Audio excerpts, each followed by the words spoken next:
I'm Joan Kruger.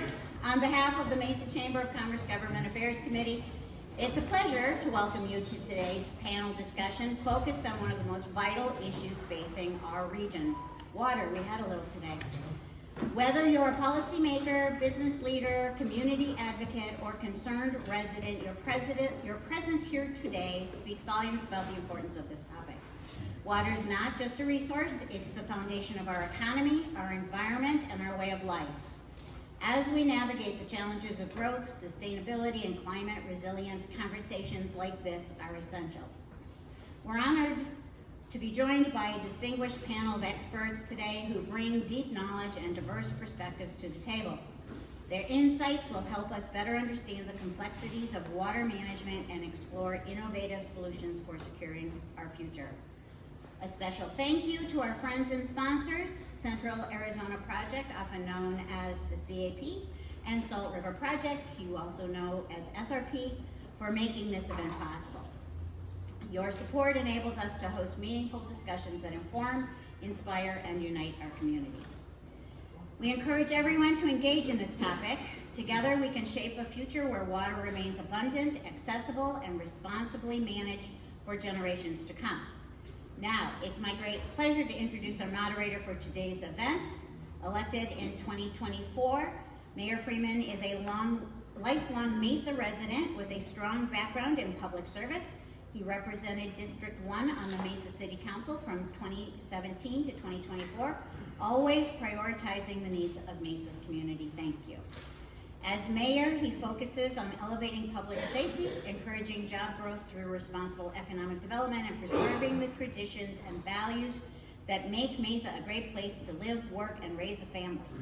Through initiatives like Elevate Mesa, he's ensuring our community remains strong and competitive while staying true to our roots.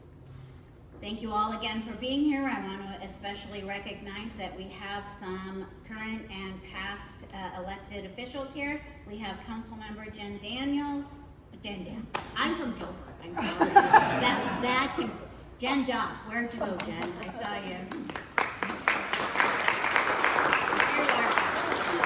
I'll say hi to Jen Daniels the next time I see her and call her Jen Duff. How's that? I'm so sorry. Was it Jen, your mayor, though? Yes, yes, she was. Yes. And a close one. Councilmember Scott Summers, straight up in the front. I saw former Supervisor Jack Sellers walking around. There he is. And though he hates to be recognized, Mr. Ward Nichols is also a former state representative. Thank you for being here. All right, with that, let's dive in. Please welcome Mayor Mark Freeman. Thank you.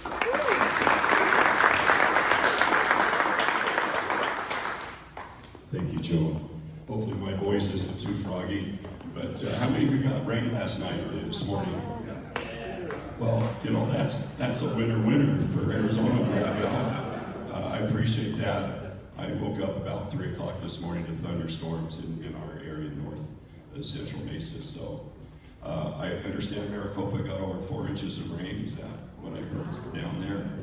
In other areas, quite significant rainfall in some areas. But with that said, when that rain happens, we get it in our watershed so we can collect it in our reservoirs, and that's what we're going to be here to talk about. So I'm thankful for Nicole as well as Christa and Darrin being here to have a water discussion. As you know, I'm involved in agriculture too, and water is a primary source in agriculture as well as our municipalities. And with that, I want to open it up and go to Nicole. One of the things I want to question, and I kind of changed it yesterday, but Nicole, how fluid is Mesa's current water situation? Can you expand on that? Give us a brief overview of our city's water portfolio. She's kind of new to Mesa, but she has a strong water background. Nicole, go ahead. Thank you. Mesa's water situation is both reliable and adaptable. It's engineered so that in times of drought or scarce supply, we have the flexibility to meet the needs of our customers. Our portfolio is intentionally diverse that way, with water from the Colorado River being delivered through the Central Arizona Project, water from Salt and Verde River delivered through the Salt River Project, and our physically available groundwater reserves. Last year, about 57% of our water use came from the Colorado River. About 38% came from the Salt and Verde rivers, and around 5% came from our physically available groundwater reserves. Groundwater is used mainly as a backup. It's our safety net during operational fluctuations, during peak times, or if we would have to take a treatment plant down for maintenance. Our water service area is divided by the SRP Eastern Canal, which runs predominantly north-south through Gilbert and Val Vista. There's a nice handout. If you were here one of those early birds, you might have missed it, but there's a nice handout that shows our service area. Now, everything east of the Eastern Canal is considered off project. Those would be areas that are predominantly served by our Colorado River water. Everything west of the SRP Eastern Canal would be our on-project land, which is predominantly served by SRP and the Salt and Verde rivers. Our on-project land is called on-project because it is historic to the SRP service area, and it has those SRP water rights and infrastructure. And then groundwater kind of fills in the gaps where it's needed in between those two service areas. Our Colorado River reserves we have very many different allocations, so it's not just one pool. We have several pools to pull from for our Colorado River water. One of those pools is our partnership with the Gila River Indian Reservation, or the Indian community. Our GRIC partnership allows us to exchange our treated effluent at our wastewater treatment plants in exchange for very valuable Colorado River water. And that exchange is going to be maximized when our Central Mesa reuse pipeline is completed this February 2026. Mesa also has something we call New Conservation Space Water, or NCS water. This is water that is created when there's high flows on the Salt River, or when the hydrologic conditions allow. That allows us to store water behind the New Conservation Space at Roosevelt Dam.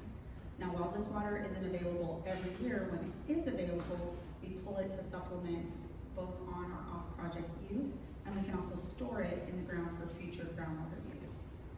Alongside these resources, we've also banked over 555,000 acre feet of long-term storage credit in our groundwater availability. So in addition to our physical availability of groundwater, we also have additional long-term storage credits. We're one of the top storers of groundwater in the state of Arizona. In addition to that, we manage our physical available groundwater that we determine through our 100-year assured water supply modeling that's done with the state of Arizona. So with all those different portfolio options, our Mesa's water is very stable and adaptable. It's able to shift resources and shift allocations when available.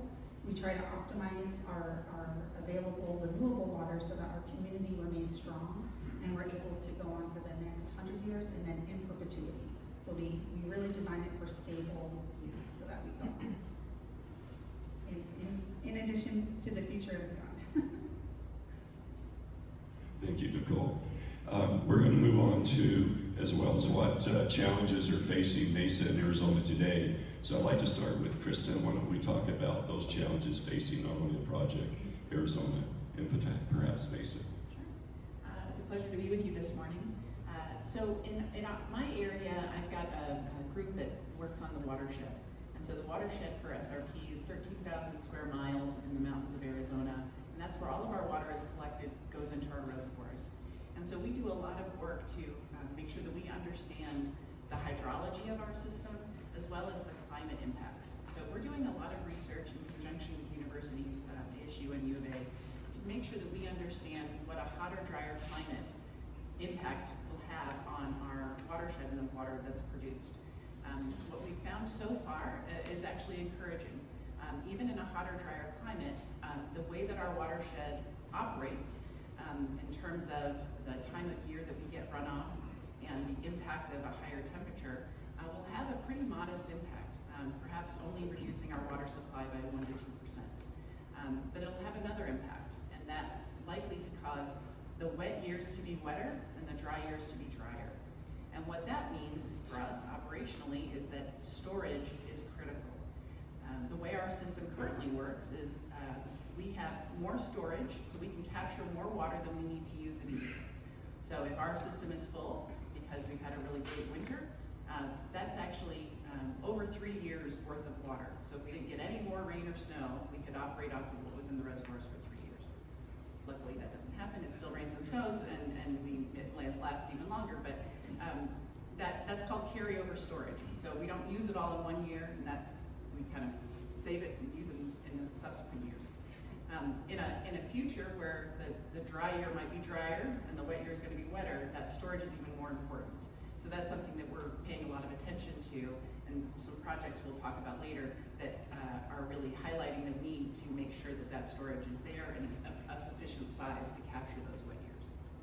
Thank you, Darrin.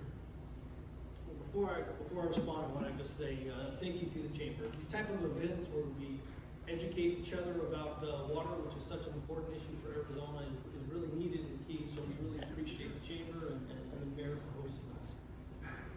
Central Arizona Project delivers a major portion of Arizona's allocation of Colorado River every year. And the guidelines which define how that water is split across the 7 basin states expires at the end of 2026.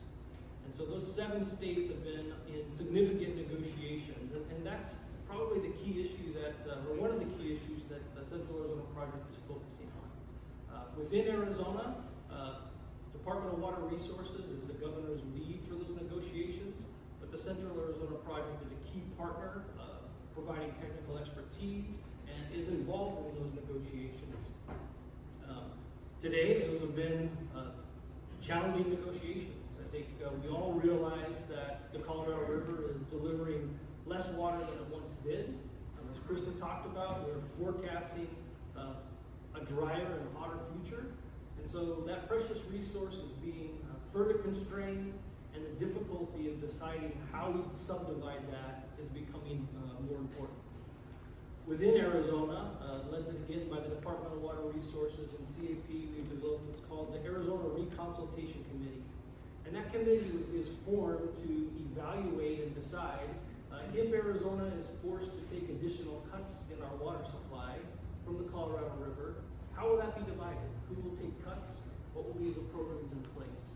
So there's already been and will continue to be those type of significant discussions, really facing a challenging issue. Nobody wants to give up their water. No state does, no city does, anybody who has a contract for it. However, I think there is a realization again that the Colorado River is delivering less in the future, and we need to come up with great compromises within the state, as well as between the 7 basin states, which are in some way divided by the upper basin and the lower basin. The lower basin are the 3 key states of Arizona, New Mexico, and Nevada. And those 3 states have really become aligned. They have a great position. Arizona has offered up in the past and continues to offer up reductions. We don't see the same happening today with the upper basin, and we're really hoping that that'll be something that takes place. Arizona, as I've said, has been willing to take those cuts, is willing to do more, but we certainly don't feel like all the cuts should happen on the lower basin states in Arizona, and we're looking for those upper states to become a partner in a solution. Thank you, Darrin. Remind me how Nevada plays into it. Is it upper or lower basin? Nevada is one of the lower basins, so they have become, along with California, quite an ally to Arizona, and those 3 states have really become close in trying to impress upon the upper basin that they too need to share in this cut. Okay, thanks. Nicole? Well, for Mesa, the most pressing water challenges really come down to 2 interconnected priorities: securing reliable resources in a hotter, drier future, and doing so in a way that keeps costs as low as possible and predictable for our customers. From a supply perspective, the Colorado River is facing historic shortages in drought conditions, and the Salt River does have fluctuations influenced by variable snowpack. They are separate watershed systems, so a drought or supply shortage conditions on the Colorado River don't necessarily always equate to the Salt and Bird River system. So they are separately influenced climates. So that does provide some reliability for us. Having shortages on the Colorado River don't necessarily always have shortages in the SRP system. So that does provide a little bit of assurance in our water planning. In addition, our groundwater requires very careful long-term planning. It is renewed through recharge of our annual use, but it is something we safeguard very closely because we want to make sure these groundwater resources are there when we need it. For Mesa, these challenges mean we must ensure reliability for not just in average years, but in these hotter, drier, prolonged drought periods and during these extreme weather events. That's where our planning tools really make the difference. Mesa does a lot of detailed hydrologic modeling and supply condition scenario evaluations, and we test how our system will perform under all different types of conditioning. We know our minimum, our maximum of what our plants can handle in order to keep costs also optimized. So at Mesa, we're really cost cognizant because we want to keep our services extremely valuable for our customers. So with our modeling, these guide decisions on how and when and where we draw our surface water, what allocations we utilize first for our cost modeling, and being able to pull recovered groundwater for use and also banked when we have additional renewable supplies into our long-term storage credits so that we would be able to pull from them in future use. So with this strategic approach, we're able to maintain service reliability and optimize the most cost-effective options first. And over the last few years, the conversation really has shifted from a periodic stabling of the storm or being able to withhold the drought and more to long-term planning. We're not sure if this is a drought or if this is now the river, speaking of the Colorado River, the river we now have, and we need to stop seeing if we can just weather this year of drought, weather the next year of drought, and say, okay, going forward, how are we going to plan that this is what the river is going to provide? And we plan for the river that we have, not the river that we want.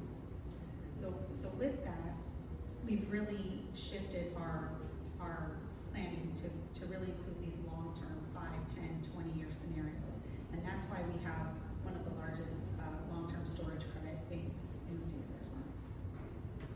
Thank you, Nicole. Hopefully as we go through this presentation, you're able to write down some questions. I think there's some cards on your table.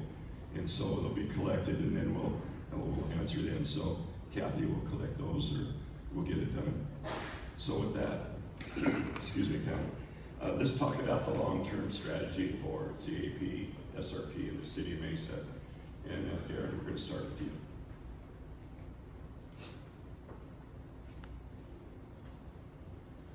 Thinking back on good. You know, I talked quite a bit about the strategy of Colorado River, and I'm going to shift from that a little bit. That's a given. We're going to have to work on that. One of the long-term strategies, Cap, is we're a forever system. There's not a future that the CAP is not there to provide service to Arizona. So one of our strategies that's really focused within my team is let's manage that system effectively, efficiently. Let's make sure that we can deliver water at a rate that's reasonable. And so I have quite an extensive team that manages that asset. We focus on making sure that we're doing proactive maintenance of our asset system. We're making sure the canal is able to move water. I was talking to the mayor beforehand. Probably not everybody knows that about a third of the cost of Arizona's or CAP's water is energy. Unlike the Salt River Project, who gets water delivered by gravity, we're pumping it uphill. From start to finish, it's nearly 2,000 feet that we bring that water vertically. And so we really work on our power portfolio and making sure that we're acquiring energy at lowest cost. We're also able to decide when we pump water. And so we pump water during the times of the year and the times of the day that have the lowest cost. So we're really trying to maximize our efficiency so that we can deliver low-cost water. Even though we are delivering less water, we want to make sure we're delivering in a cost-effective manner. Thank you, Nicole. Regional long-term sustainability means that we all must do our part, and Mesa has embraced that challenge.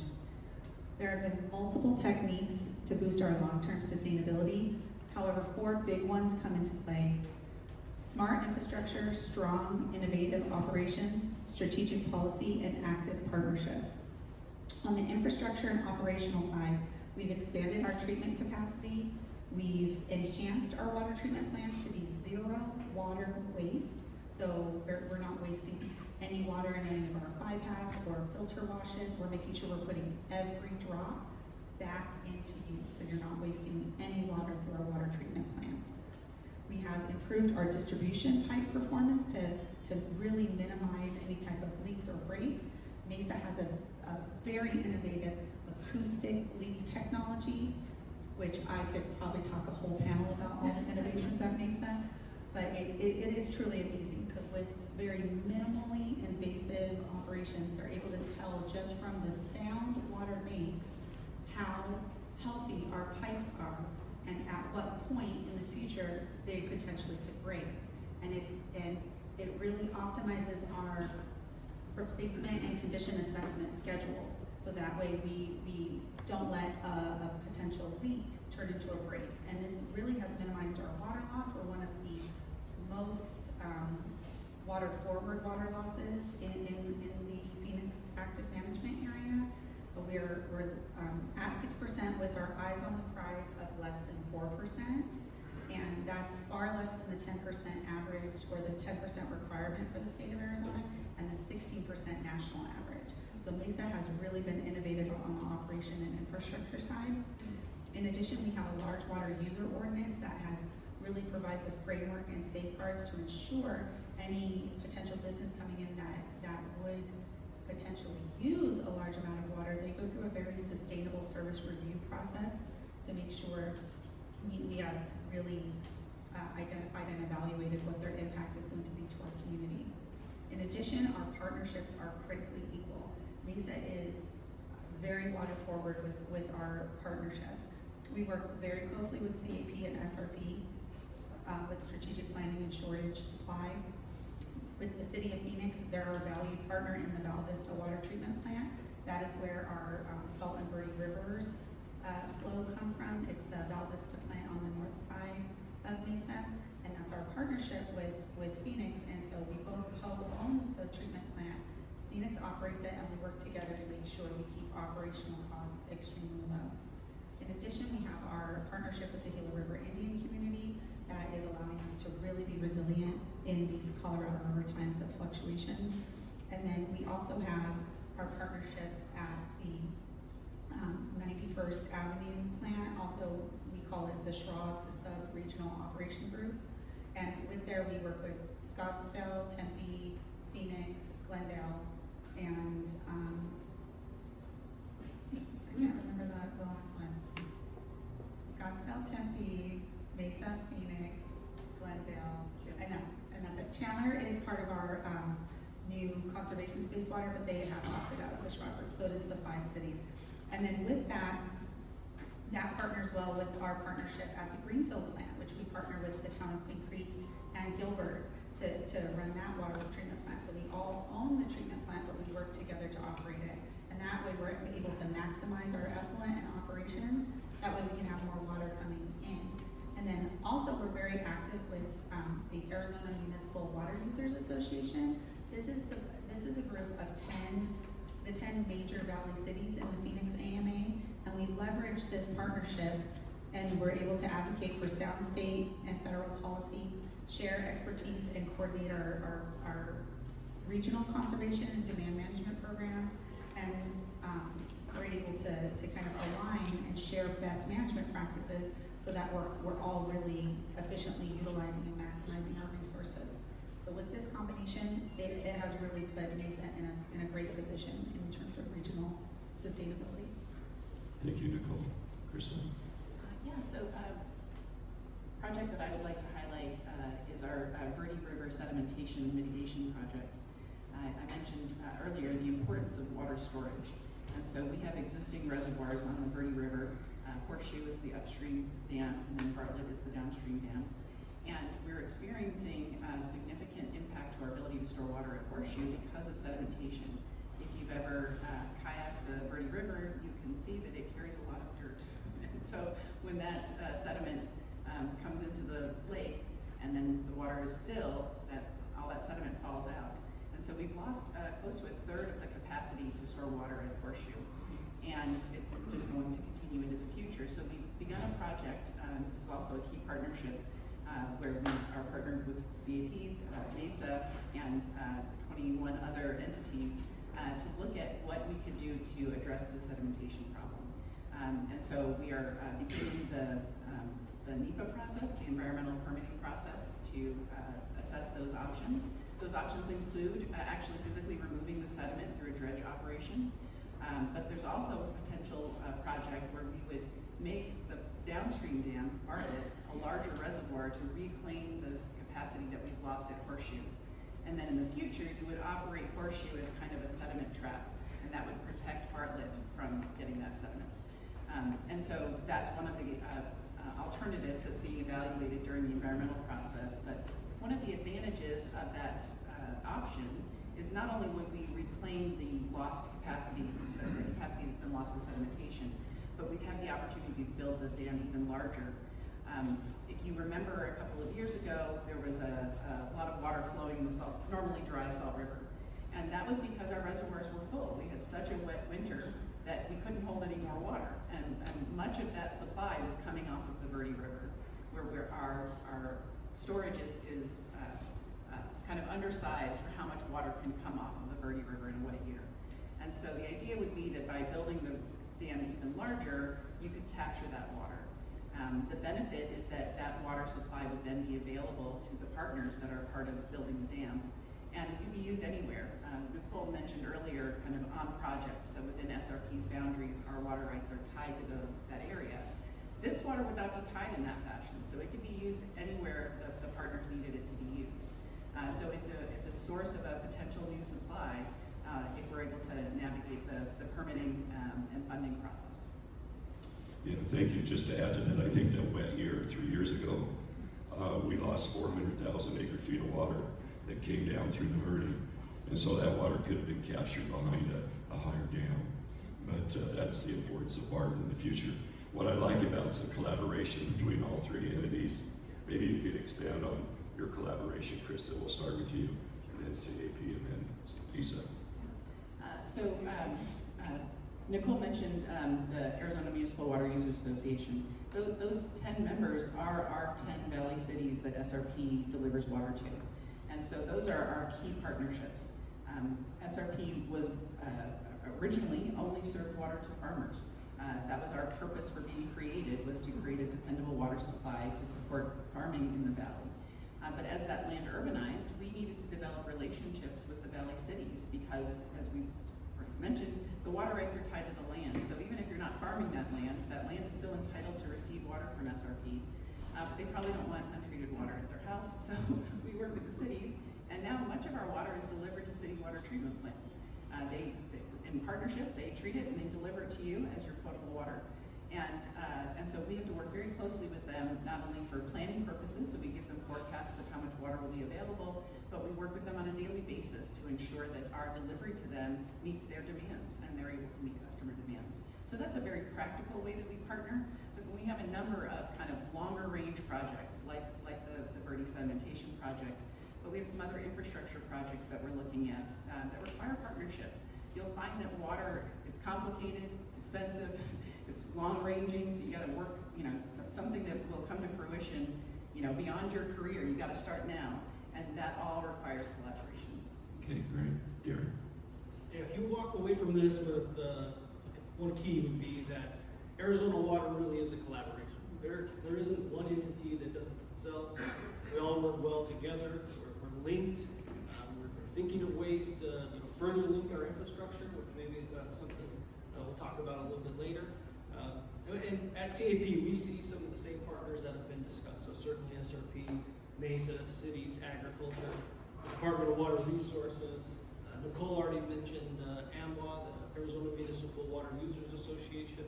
And it is just simply that. It's a collaboration to have a forward-looking perspective, identify challenges, and as Christa mentioned, these challenges aren't small, and sometimes they take really significant project consideration and inventive thinking and really being comfortable taking on that type of challenge. And I think back to the forefathers of the men and women who thought about creating the Central Arizona Project or the SRP system. It's going to take that type of thinking to address the upcoming challenges, and collaboration and that type of engagement across the single entity is what's going to be able to push that forward. I also think that there's a tie-in to both state and federal legislation.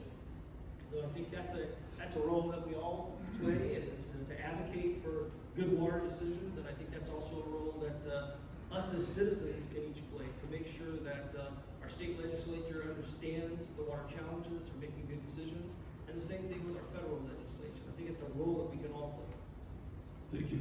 Nicole, I know you addressed this a little bit earlier. You want to add? Yeah, tying off what he said, these are challenges, but they're also opportunities. Our forefathers had these exact same challenges, and they didn't let it beat them. They created these abundant infrastructure resiliency projects that make Mesa great today. And with that, we really are able to leverage our partnerships. Mesa has a smaller voice at a federal table. We are part of the Arizona Reconsultation Committee, but we don't have as many federal opportunities to collaborate because we're a municipality. But CAP, SRP, our friends at the Gila River Indian community, they really loop us into those federal conversations and make sure we're unifying with one voice. And our partnerships at AMWA, having that collaboration, we're able to kind of strategically pull together and also have those intergovernment agreements where we're able to, you might have an infrastructure project, but we have the infrastructure. Is there a way where we can both benefit so that no city is left out in a compromising position? So being able to collaborate and really take care of our community has really helped Mesa push forward as one of the leaders in water. So I definitely can't stress enough how collaborative our processes are. Thank you. So let's move over to the Colorado River. I mean, that's probably the biggest thing out because it's under extreme stress today. What contingency plans are we looking to move forward with and being developed with CAP and municipal planning on our part? So Darrin, we'll start with you on the CAP side. Thank you, Mayor. We have a static, in some ways, source right now at CAP. We move water off the Colorado River. So some of the things we've started to look at, the term we use is augmentation. So it's a way to augment or add additional water. An example of that is the Central Arizona Project is participating in an effluent treatment project that's in California. So we're a financial supporter of this idea. It's a very large project. Kind of seems odd if you just look at the surface of it. But the way it would work is allowing California to reuse their water. They would then forego an amount of water that they would have taken off the Colorado River and would exchange it. So those type of unique ideas where it doesn't have to be infrastructure that connects to major items, it's just a way to partner, maybe financially or other ways, to augment the water that we have in Arizona. Nicole talked about it a little bit, but Arizona has thought about this hotter, drier future for many years. And what we've done is when we are in years where the allocation of the Colorado River exceeds the direct yearly use, we've taken that water, we've put it into recharge basins and recharge the underground aquifer, creating a long-term storage credit. And that credit then in the future allows somebody the right to withdraw that water. And we call that recovery. And so I think in these coming years, you're going to see potentially a stronger focus on recovering that banked water that we have. So it's another great resource into a municipality with this big balanced resource. It's a resource that's been developed for them. Another way we think about it is the Central Arizona Project is a water highway. We are really a vital infrastructure of moving water. And the way that it was originally created, we were constrained to only move what's called project water. That'd be Colorado River water, period. A few years back, so through some great foresight, we engaged with the Bureau of Reclamation, the federal government, to create space for CAP to move non-project water. And the movement of water is called wheeling. So there's a few areas in Arizona where you can actively withdraw groundwater. You can put it in the CAP canal, and now we can wheel it or move it to other parties. So There are cities and municipalities that are looking in those areas, developing projects to move non-project water through the CAP. And again, maybe I'll tee up something later for Christa, which is maybe a future pump connection between the SRP and the CAP, which would allow CAP to move water that was once in the SRP system. So there's a lot going on of trying to think of ways to utilize our existing infrastructure, exchange water, augment water, and move non-project water. Thank you. Nicole, you want to add to the conversation? Yeah, absolutely. In regards to understanding that the Colorado River is providing historically lower volumes than in the past. So we do prioritize our partnerships so that we would potentially be at the lower end of receiving any type of cuts or shortages. And part of that partnership is with the Gila River Indian community. Their water does come at a higher priority than our agriculture water or our non-Indian agricultural supplies. So the more water we're able to get through that partnership, the more we're able to maximize that portion of our portfolio. And in addition, I had mentioned previously this sub-regional operational group that we have a partnership. We own the 91st Avenue wastewater treatment plant together with those 4 other cities. And with that, we're exploring advanced water purification, which is taking effluent that is already at A+ standards that you're able to utilize for landscaping or agricultural use to grow crops, and taking that and doing additional filtration in order to make it drinkable. And that is a potentially available water source for our future. Mesa is also part of there's a lot of acronyms in this next part, so I apologize.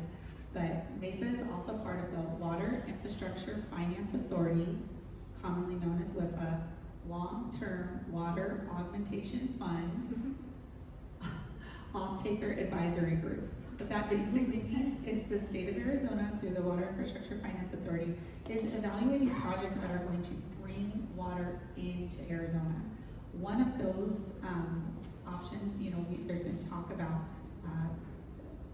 groundwater transfer basins, being able to transfer water in from a basin that doesn't have as much population and has more availability. But Mesa is part of that advisory group so that we're able to kind of help determine what would be the best augmentation opportunities for potential reductions in the Colorado River. So Mesa has really been on the forefront of making sure we're prepped and prepared for not just what the river's providing now, but forecasting that change over the last 100 years and saying, okay, what do we think is coming around this corner for the next 100 years? Hopefully we're wrong and it rebounds and we have more water than we know what to do with. But just in case, we have you covered. Okay, thank you. I just want you to know that, Mesa, we have a 100-year supply of water. We have an assured water supply for 100 years. And that's important for every community. But with that said, I've joined other mayors in our area, and we're forming what's called the Coalition for Protecting Arizona's Lifeline. So it's a water coalition I'll be announcing with the mayor of Phoenix, Mayor Gallego, as well as Kevin Sarter in Surprise next week. So surprise next week, we're going to make this announcement. So Kevin's really excited about that. I think the discussion needs to follow up is there a real possibility that Mesa businesses will see cuts or impacts to this water issue, either to water or supplier costs? And what can businesses do today to prepare for these changes? I'll leave that with you, Nicole. Yeah, that's a good question. That's pretty much why we're all here today. We really want to know how these water challenges are going to impact our near future. And I can tell you the 100-year assured water supply that was just highlighted, that's not a sticker or some kind of really small attaboy. No, that is a substantial, very predominant allocation certification that we earned. So the 100-year assured water supply, it's something that is renewed on every 15 years. And So it doesn't just mean 100 years from today, it means 100 years, and then also in 15 years, 100 years, and then also in 15. So it really means in perpetuity for Mesa, because we plan to be around. We've been here, we're planning to stay here. So our operations through the Water Resources Department, we do something called safe yield, where our decisions are determined by making sure we take from our groundwater supplies what we are able to recharge and renew and put back into the ground. So we're always trying to maximize our renewable supplies first, so that way we're able to have that assured water supply in perpetuity. But that assured water supply, we had to perform and prove very many categories within that designation. So we had to prove our physical water availability, that all of our water sources that were physically available were there, that were continuous and able to be forecasted upon in the future. So a lot of things like our NCS water, potentially the Bartlett Dam water, some of these new innovations like advanced water purification, those weren't included in our 100-year water supply because they're variable. Those are considered additional to our bankable, renewable water supplies. So we do have a little bit of wiggle room when it comes to those periodically available water sources, such as our NCS water and potentially the Bartlett Dam water. We had to show that we had continuous water supply, that it went on for each year, that we could bank on a certain percentage, and that it was going to go on in I say in perpetuity, but it is for the next 100 years is their evaluation. But knowing that in 15 years we're going to do it again and again and again. We had to prove our water quality, our legal availability, our financial availability, our consistency with the state of Arizona management goals, and we had to perform in that aspect. So the 100-year assured water designation, it is a very strenuous, very tense application process and project that we should all be proud of being in Arizona, or being in Mesa. It does give us a bragging point, and it is something that a lot of our neighboring cities are aspiring to do so. But with that, it does give us some reliability and fluctuation capability for the next period of drought. Our long-term storage water supplies, our physically available groundwater, our NCS water, our SRP water, those have all been abundantly available and consistent. So for the foreseeable future, we have enough water where we're able to really weather these kind of impacts, weather these reductions. But I do want to really drive home that our assured water supply is a cornerstone of our business confidence. It signals we have the resources and infrastructure and stabilities to support growth for the next century. That's why it's critical to protect this designation and preserve the strong standards that we have met and exemplified. But just because Mesa meets this criteria, we can't leave any water on the table. So as I often say, we have enough water to use, but not enough water to waste. That's why every drop in our portfolio is managed strategically and efficiently and effectively, balancing cost and reliability, which really pulls why Mesa remains a great place to grow, work, live, play. It is a great community, but it does take all of us working together, making sure we're effectively utilizing these resources. Yes, Christa. So I think it might be helpful to talk about the difference between drought and shortage. You hear a lot of headlines about drought, and they're not the same thing. Drought is weather, and we don't have any control over that. We've been in a drought in the Phoenix area for well over 25 years. But you haven't seen water shortages during that time because of the kind of water planning that Nicole and Darrin have been talking about. So those two things are, we can't control drought, but we can be prepared to avoid shortage. So if we do our jobs right, that's our goal. And I wanted to highlight one project that is really aimed at that. And Nicole's already made mention of it, and as well as Darrin, about recharge under the ground. And so for when the CAP was built, it crosses the Salt River, and they took the opportunity to make a connection so that water from the CAP canal could come into the SRP system. And the driving force behind that was to avail that water of the ability to use our infrastructure. So the same way that Darrin referred to the CAP canal as a highway for water, we have our own, we're not quite a highway, I'd say we have a lot of the local roads. And so we can deliver that water on behalf of whoever has it under contract to a city water treatment plant or to a recharge site. So SRP, in partnership with 6 Valley Cities, operates the Granite Reef Underground Storage Project. It's located at the Salt River where Gilbert Road crosses the river. And it's a prolific recharge facility. The amount of water that's stored there is equivalent to 17 saguaro lakes. It's a massive project that's been in operation since 1994. And so we can store water there from the Central Arizona Project canal, as well as Mesa's effluent. And so a significant portion, I believe, of Mesa's water that we've stored underground has been stored at RUSP. Sorry, a lot of acronyms. So Granite Reef Underground Storage Project, we refer to it as RUSP. But in the future, in the case of a time when they need that water, they got to be able to pull it back out of the ground. And I always say that when it comes to water, you got to have the resource, you got to have the water physically, but it also has to be in the right place. So you have to have the right infrastructure in place to move it to where you need it. And so in the future, if there is a CAP shortage, Mesa may call on that water that's been stored underground, and they need it to serve the areas that were receiving the CAP water. Well, if they recover that water from where it's located, it really can only physically get pushed to SRP lands, which is not where they need it. So that brings up another project that Darrin referenced earlier. So right now, we can take water from the CAP into SRP, but we can't go the other direction. It would require us going uphill and building some new infrastructure. It's not a significant piece of infrastructure, but it's critically important. So we've been working with CAP, the Bureau of Reclamation, and a number of municipalities and private water companies on exactly that. Having a project that would allow us to move water from the SRP system into the CAP. Once it gets back into the CAP, it can go anywhere that water could have gone.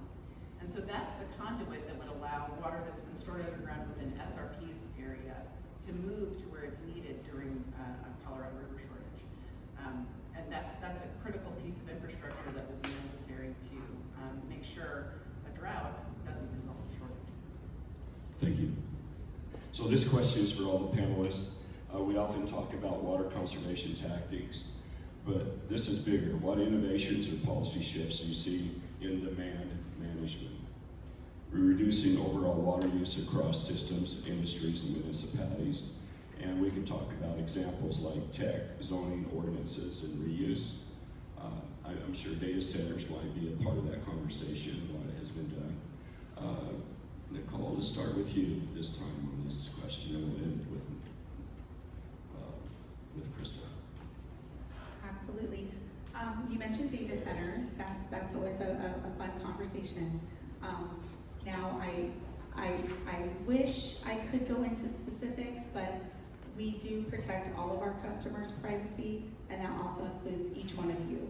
So while I can't go into our specifics for an individual customer, I can tell you in general some data and some specifics that I have in regards to the data centers. Now, not all data centers are made equally. Whether they're air-cooled or water-cooled are going to make a huge difference on the water side.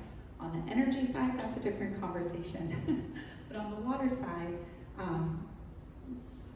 the predominant focus is the data centers that are water-cooled. Now, within that water pool, we do have we have both a large water user ordinance that when any large water user, whether it's a water-cooled data center or another production entity, comes to Mesa, we're able to do a sustainable water service review and really identify what their use and impact would be.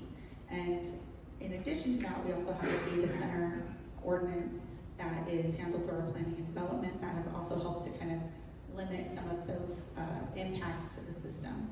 Now, I will tell you our large water user ordinance this year has been the full first year where all of our permits have been active for that ordinance. And We do only have data up until the end of July, but we're seeing in the range of 20 to 50% water reduction based purely on the fact of that water user ordinance. So with the large water user ordinance, through the sustainable service application, we determine your water use and you're allowed a ceiling. Anything over that ceiling, based on your own projections as the data center or as the large water user, anything over that projection, we ask that you bring in your own water resources to the city of Mesa, because you're using more than your fair share, so it's only fair that you bring in those additional resources. And those come at a cost. Those are long-term storage credits purchased usually through a broker. SRP has a program called GROWS, GRWS, that a lot of our large water user permit users have purchased their long-term storage credits from.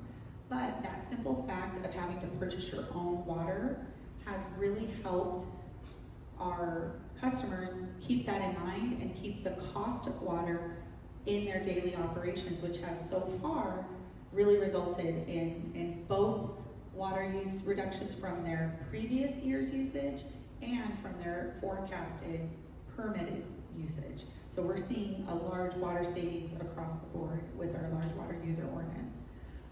In addition, in regards to demand management, we're in the process, I believe we're at 70% on our water meter for replacement, but we're putting in smart water meters that put the focus and control back with the customer, where you can get notifications and get information based on if you have continuous use, if you have high use, if you have different fluctuations in your historical use, and it is primed for AI integration. It is not something that's currently part of the project right now. We're doing those meter replacements, but in order to put in that AI capability, it would take no physical infrastructure. It's already primed and ready to go.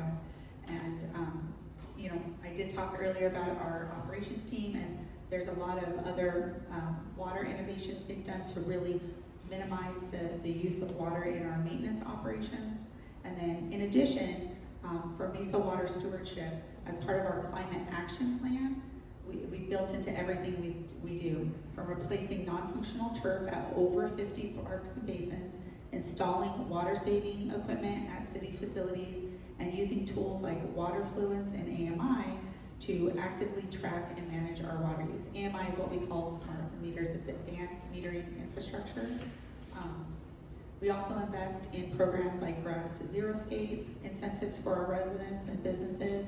Businesses also have landscape water efficiency incentives. We have expanded support for our HOAs, and as our Green Business Certification and Youth Climate Action Fund engage local businesses to put hands-on effort for water efficiency and people. These partnerships are essential, and we can't protect our future alone. Whether it's through landscaping choices, fixing leaks quickly, or using our water wisely every day, everyone in Mesa plays a vital role in those efforts. Thank you, Darrin. Well, since Rollers on a project delivers water wholesale to others, we don't have a direct customer link, and so don't have as much of a direct conservation or efficiency effort at individual use. But what we do is try to support those that do. And so something that we've developed, it's a GIS, or a graphic information system. It's a mapping system that you can log on to, and it's for everybody within our 3-county service area. You can log in, enter your address, and with that address, it'll link you to the municipality and show you all of the type of kind of conservation efficiency efforts that Nicole was talking about for your area. You can find that on a website called Water, Use It Wisely. It's another way to just educate yourself, engage and understand what's being provided for you as far as efficiency and conservation. Thank you. Christa? Yeah, so similar to CAP, most of SRP's water is delivered to water treatment plants. We do still have some direct delivery customers, and we definitely work with them to make sure our water is delivered efficiently. We completely lined our system, so from an operational standpoint, we've taken care of the major sources of lost water. And in fact, if you look at our history, back in, I would say, the early 1960s, when we were at our peak of deliveries, we delivered over 1.4 million acre-feet of water. Today, we deliver between 750 and 800,000 acre-feet of water. And And that's really due to the improvements in the efficiency of our system through lining of canals and operational decision making, as well as the savings that comes from urbanization. And so that's partly why our water supply can be dependable, is because the demand has reduced over time. But we recognize the importance of us supporting our partners. So SRP has a goal to save 5 billion gallons of water by 2035 through partnerships with our city delivery customers. And so we work with Valley cities to help them achieve their goals. We recognize each city is different, your demographics are different, your ambitions for how and through what avenues you want to save water are different. So we just want to come alongside and partner. And each city's relationship is different in that regard. With the city of Mesa specifically, Nicole mentioned the Grass to Zero Scape program. We're a partner with Mesa in that where we will match those rebate dollars dollar for dollar to help homeowners participate in that program and get full value out of it. So that's an important part of our work in conservation is partnering with Valley cities. Great, thank you. I'm going to start with the lightning round. Let's go ahead and Nicole, you had a little opportunity. I'm going to miss one question just due to time, but make sure that we have a lightning round, and then I want to ask some questions to the group. So you have 1 minute, Nicole, Darrin, and Christa. What do you want to close with? For Mesa, one thing I would really like to just drive home is how complex the water situation is. A lot of times we see these media posts and we see these newsletter articles where they're meant to be alarmist. We're in the generation of clickbait and everything's needs your attention. These issues do need our attention, but it is not as dire and dismal as what is presented a lot of times in these news articles. They're meant to be alarmist because they're calling to action. They want to make sure we're all cognizant and paying attention and doing our part to manage water effectively. And a lot of these articles are shared throughout all the states in the basin. As Darrin mentioned earlier, not all states are created equal. Lower basin versus upper basin. Lower basin has been a lot more innovative in putting water reuse to full effect. The upper basin is kind of still in the process of creating those water reuse opportunities and reducing non-functional turf and being more water cognizant. But in Mesa, it is very much a complex situation. You are very well poised for the city of Mesa. We have so many amazing water experts, including our mayor, our city council, everybody in almost every department I run to is a water expert, and it is really invigorating to have so many dedicated, educated, sharp water professionals that are very adept at water and water law and water policy. So it is very nuanced. There's a lot of information and levers, and while one item might be true, we are receiving less water in the Colorado River. Shortage, drought is very different, and we have planned for, Mesa is well prepared for this. Would we like the water? Yes. We have enough water to use, but not enough water to waste. So we are doing everything within our possibility to make sure that we are using everything strategically. All right, quick lightning round. Last thought I could give is really, it's a message to all of us. What can we do? And so the mayor talked about this, that the Central Arizona Project has developed what's called a coalition for protecting Arizona's lifeline. And that's a way that each one of us can get involved. We have great leadership from the mayor and others. You'll be able to see that on a website that's upcoming. Each one of us can go on, kind of sign up to show that we show that same support. And it's an item we're using to illustrate to both the federal government and the other basin states that Arizona is united, and we have a coalition all focused on protecting the lifeline of Arizona. So I encourage each one of you to take a look for that and maybe sign up yourself. Christa. I would just encourage you to have confidence that smart people like Nicole and Darrin are working on these issues. So when you see a headline that might alarm you, that's not new information to the folks that are working day in and day out on these issues. A lot of effort, investment, advanced planning has gone on and has gone on. It's not new to us that we live in a desert. Water is our key planning issue. And that's, I go back to SRP's founding. We were created in 1903 to work on this problem. It is, it's part of the wallpaper. It's baked into our mission. And so our mission continues. Whatever challenge comes our way, we will attack it the same way we did back in 1903. Thank you.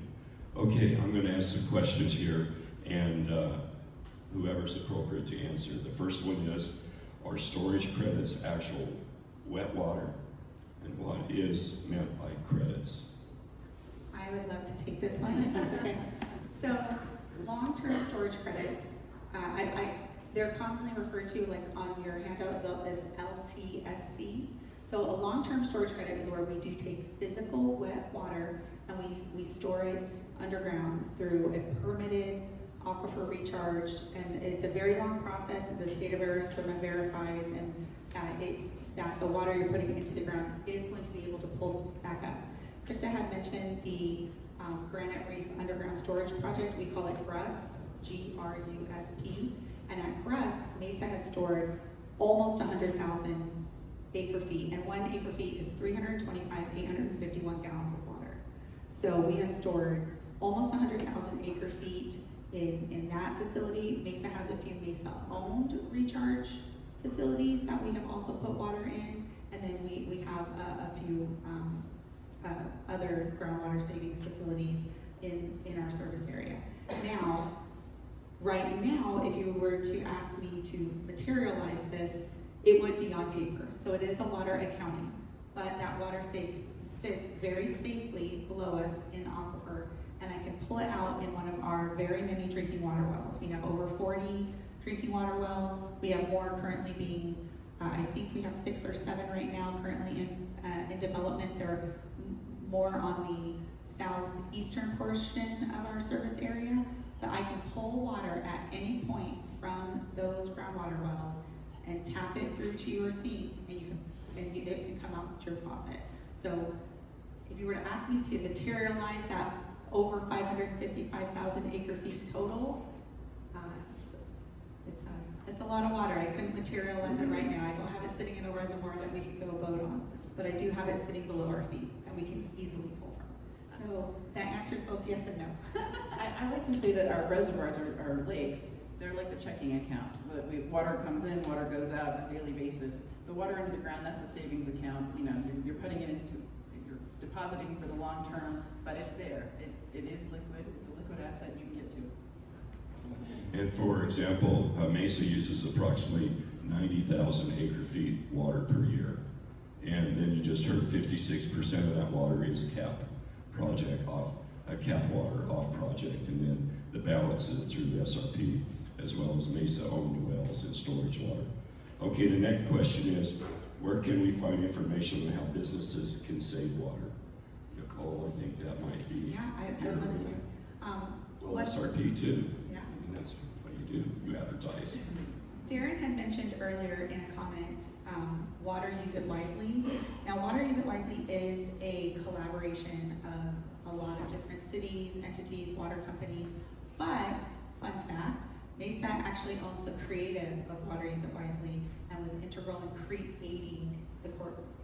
the entity, creating the process. And so our conservation team works diligently with all of the Water Use It Wisely partners to make sure there's so many different options and available opportunities on the Water Use It Wisely website. And you can go there and look at, they have amazing videos that will walk you through how to find a leak, how to install a smart controller, what options are available for water efficient equipment on at your businesses. In addition to, City of Mesa has a water conservation department, and we have, if you go to the City of Mesa's website, our water conservation page, there is so many helpful available information, that several pages that are just for businesses, and then if you're an HOA, or if you are just wanting to be more involved with your HOAs are businesses as well, there's information directly for them. And then, if you find something confusing, or maybe you just don't want to read today, our water conservation team is so incredibly helpful. You can reach them anytime. There's a phone number and an email directly on the website. You click a link, it auto-populates an email, and they'll get back to you. And they can also help talk to you and walk you through if you have a specific question or a specific limitation regarding some of the incentives that are on that are available. One incentive that I really want to drive home, if there's any HOAs or big turf facilities in this audience, is for a very limited time, Mesa is offering, or Mesa has available to the HOAs that are on city water service, the availability to get a water fluence account for free. Now, the city of Mesa is already on water fluence, and it is an amazing program where it calculates and pulls from climate information, temperature information, and it tells you a water budget based on what you've grown, what's in your system, what's available, how much low water desert plants you have, and it will tell you a water budget, and then it will take your water use and show you where you are within that budget and give you helpful tips on how to reduce your water use. It is a program that does cost, but through different grants with the Water Infrastructure Finance Authority, it's available for now, for a limited time, for free, and you just have to contact our water conservation team and they'll set you up. Thank you. Darrin, this one's for you. 1 minute. Why would the Upper Basin take cuts for the Lower Basin? It's a really good question. And maybe That's probably the big animal in the room. Yeah, it is. And I was talking with Christa a little bit about this. The threat of litigation is the thing that scares all of us. And if we can't come to a collaborative agreement prior to the end of 2026, what will happen is, in some ways, the court will take over management of the Colorado River. And the court may not be, like the three of us, really wise in water. And so we could find ourselves in a situation where the allocation of the Colorado River falls to the court. And I think that's a threat that all 7 basin states see, and I think that that's a driving force trying to push us together. Although it has been challenging discussions, I think we still continue to see small progress with the Upper Basin. I'm still very hopeful that we'll come to agreement, and that threat of let's at least have some self-determination, govern versus having a court do it will be the prevailing wisdom. Okay, Christa, this one's for you. Can you tell us about the progress to raise the dam, Bartlett Dam on the Verde? Yeah. So, 1 minute. Okay, we just issued a notice of intent to begin NEPA, and over the past couple of weeks have held the public meetings that are necessary to kick off the scoping of that project. And so we have begun the next critical step, which is getting environmental permits. And so that's a process that'll take probably the next 2 years if we're on time. And once we make it through that process, we'll be able to proceed for funding and then congressional approval to proceed. Thank you. Nicole, this one's for you. Advanced water purification, does Mesa do this? Right today, our water purification efforts, it's, if you're doing a Google search or wanting to read more about it, it's called AWP, Advanced Water Purification. So our advanced water purification efforts are solely focused at our 91st Avenue treatment facility. That's our partner with the other 4 cities. So at the 91st Avenue water treatment facility, we are currently in the process of substantiating this process. From the last estimates that the state provided at the Water Reuse Symposium last month, it was a 7-year process from start to finish, from the idea to the permitting, to the pilot studies, to the design, in order to get to that finish line of being able to use that water. So currently right now, Mesa is involved in the substantiation and implementation of those efforts at the 91st Avenue treatment plant. Unfortunately, we would not be the ultimate end users of that water. The water that is created through that process would then be traded with the city of Phoenix and delivered to us at our wastewater, or not our wastewater, at our Val Vista water treatment plant at the north end of the city. Unfortunately, there's just no infrastructure currently in place to pull water from the 91st Avenue plant all the way to the city of Mesa. That would be a very substantial, very expensive infrastructure endeavor, and and we already have infrastructure in place to exchange water with Phoenix. So we want to leverage the resources we already have in place and that are running efficiently instead of, you know, putting more infrastructure in the ground.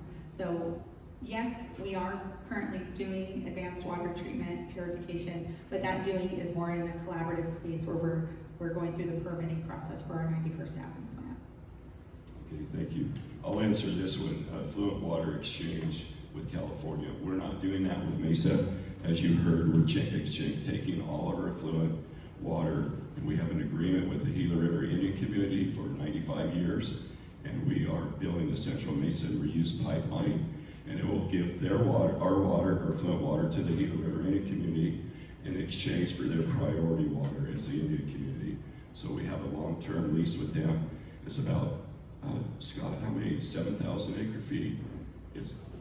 Last year it was 7. just under 9,000 acre feet, and when we finished the Central Mesa reuse pipeline, we are estimating, and with the Water Resources Department estimate, we try to be very fiscally conservative. So I can tell you a range, but our fiscal estimate that we use for planning is once the Central Mesa reuse pipeline is completed in end of February 2026, March 1st, we're going to have 10,000 acre feet of effluent going down to the Gila River Indian community for their farms. And then in addition to that, that value could be up to 16,000 depending on if we're able to kind of implement some smaller improvements to the system. But the very fiscal conservative baseline amount is that 10,000 acre feet of water with the Central Mesa reuse pipeline. So it would be a total of just under 20,000. Our total amount, we can get up to 29,400, and then we would exchange that and get a smaller, get a percentage of Colorado River back in return. So we still have more to grow to like optimize that agreement, but with the Central Mesa reuse pipeline, 10,000 acre feet of water in times of shortage on the Colorado River is quite an accomplishment. Yeah, and that's how we're preparing for cuts on the Colorado River, for future cuts with the cap delivery. Last question, lightning round. Can you discuss how water availability helps drive new corporate businesses to Mesa? That might be Nicole, you two are wholesale water providers. However, you do deliver water, and maybe your two perspectives on that. Darrin, we'll start with you about, you think water drives businesses to respective communities? I think the answer is in some ways very obviously yes.